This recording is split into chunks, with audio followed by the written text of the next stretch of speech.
اچھا میم، یہ بات تو آپ کی باتوں سے کنفرم ہو گئی کہ جو پینڈیمک ہے اس نے لڑکیوں کی تعلیم کو زیادہ متاثر کیا ہے، اور جو آپ نے اگزامپل دی گھریلو کاموں میں مدد کرنے والی، وہ بالکل آپ نے ٹھیک عرض کیا۔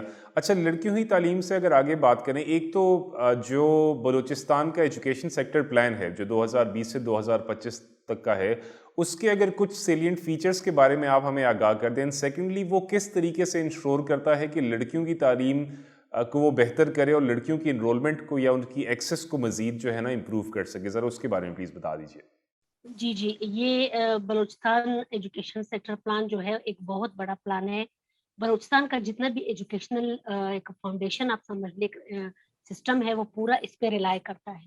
جی تو اس میں جو ہے وہ مختلف ایجوکیشنل انسٹیٹیوشنس کے لوگوں کو انوالو کیا گیا، اور مختلف کنسلٹنٹس کو جو ہے وہ ہائر کیا گیا، جو نہ صرف نیشنل لیول پہ تھے بلکہ انٹرنیشنل لیول پہ تھے، جن کو باقاعدہ بلوچستان میں بلایا گیا۔ میں خود اس کا حصہ رہی ہوں۔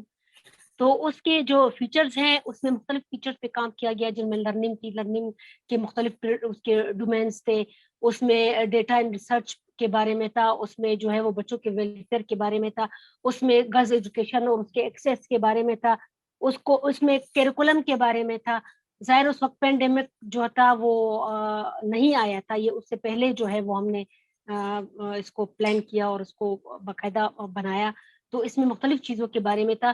اب بات رہی کہ بچیوں کی جو ہے وہ آؤٹ آف اسکول بچیاں ہیں، ان کو دوبارہ اسکولوں کی طرف کیسے لایا جائے، یہ سر سام صاحب ہمارے لیے ایک بہت بڑا چیلنج ہے، جس پہ نہ صرف بلوچستان کی گورنمنٹ کام کر رہی ہے، بلکہ اس پہ جو ہے وہ مختلف سول سوسائٹیز کام کر رہی ہے، مختلف کمیونٹیز کام کر رہی ہے۔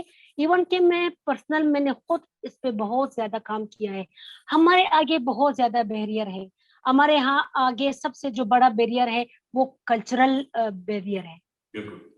جس کو لوگ جو ہے وہ مذہب کے لبادے میں بھی اوڑھ کے جو ہے وہ پیش کرتے ہیں، جس کے لیے ہم نے کافی اسٹرگل کیا، ہم نے کافی سارا کام کیا، اور ابھی بھی اس کام سے ہم گزر رہے ہیں۔ یہاں پہ جو ہے وہ بچوں کی تعلیم کا رواج اتنا زیادہ نہیں ہے۔ بچے جب بڑی ہوتی ہیں ان کو گھریلو کام سکھائے جاتے ہیں اور پھر ان کی شادیاں۔ تو ہم نے گھر گھر کمپین بھی چلائی۔ یہ میں نے خود اپنے پرسنل جو ہے وہ کی، نہ میں نے کسی سول سوسائٹی کے ساتھ کیا، نہ میں نے کسی گورنمنٹ کے ادارے سے جو ہے وہ سپورٹ لی، بلکہ یہ میری اپنی پرسنل تھی اور کافی پہلے تھی۔ ایون ابھی بھی میں اس میں انوالو ہوں کہ میں بہت جو فار فلنگ ایریا ہے بلوچستان کے، اس سے وہاں میں گئی، اور میں نے مختلف جو ہے وہ ریلیجیس اسکالر جو تھے ان سے بات کی، ان کے والدین سے بات کی، اور جو ان کے مسائل تھے ان مسائل کو نوٹیبل کیا اور دوبارہ ان پہ کام بھی کیا۔ پھر وہ جو کام کیا وہ کام پھر ہم نے گورنمنٹ اور سول سوسائٹی کے تھرو کروایا۔ لیکن جتنا ہو سکا پرسنل میں نے خود کیا، کیونکہ میں خود اس سچویشن سے گزری ہوں۔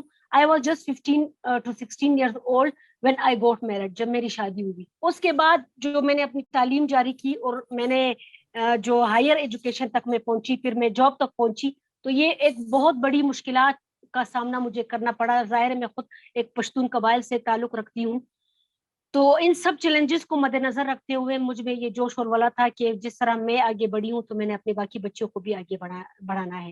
الحمدللہ اس میں مجھے کافی حد تک کامیابی بھی ہوئی، اور میں نے گھر میں بھی اپنا ایک اسکول کھولا ہوا تھا پرائمری تک، جہاں پہ میں نے بچیوں کو، جو آس پاس کی بچیاں تھی جو افورڈ نہیں کر سکتی تھی یونیفارم، کتابیں، اسکول کی فیسیں، وہ سب چھوڑ دے، اگر گورنمنٹ کی اسکول میں بھی وہ داخلہ لیتی تو یہ چیزیں کو پرووائڈ کی جاتی۔ لیکن ہمارے ہاں کچھ ایریاز ایسے ہیں کہ جہاں گورنمنٹ کے اسکول کافی فاصلے پہ ہیں، بچیاں جو ہے والدین ان کو اجازت نہیں دیتے کہ وہ وہاں تک جائے، اور ان کے لیے وہ اسکول وین وغیرہ بھی افورڈ نہیں کر سکتے۔ تو ان کے لیے سول کمیونٹیز بھی جو ہے وہ یہاں پہ کام کر رہی ہے، سول سوسائٹی سوری وہ بھی کام کر رہی ہے، کچھ کمیونٹیز بھی کام کر رہی ہے، جس طرح میں نے اپنے گھر میں کھولا ہوا تھا۔ تو اس طرح کافی کام ہو رہا ہے، گورنمنٹ کے لیول پہ بھی اس پہ کام ہو رہا ہے۔ اور اب جو یہ بلوچستان ایجوکیشن سیکٹر پلان تھا، اس میں اس چیز کو بہت زیادہ فوکس کیا گیا کہ گرلز ایجوکیشن کو جو ہے وہ کیسے پروموٹ کیا جائے۔ اور ہم یہاں پہ یہ بھی ہم نے ایک امپلیمنٹ کروایا ایک طریقہ کہ ان کو کے لیے جو ہے وہ چھوٹے چھوٹے اسٹائپنڈ وظائف مقرر کیے جائیں، تاکہ ان کے ذریعے جو ہے وہ اسکولوں کا رخ کرے، اور دوسرے جو ہے وہ ان کے لیے ووکیشنل جو ٹریننگز ہے ان کو ترتیب دیا جائے۔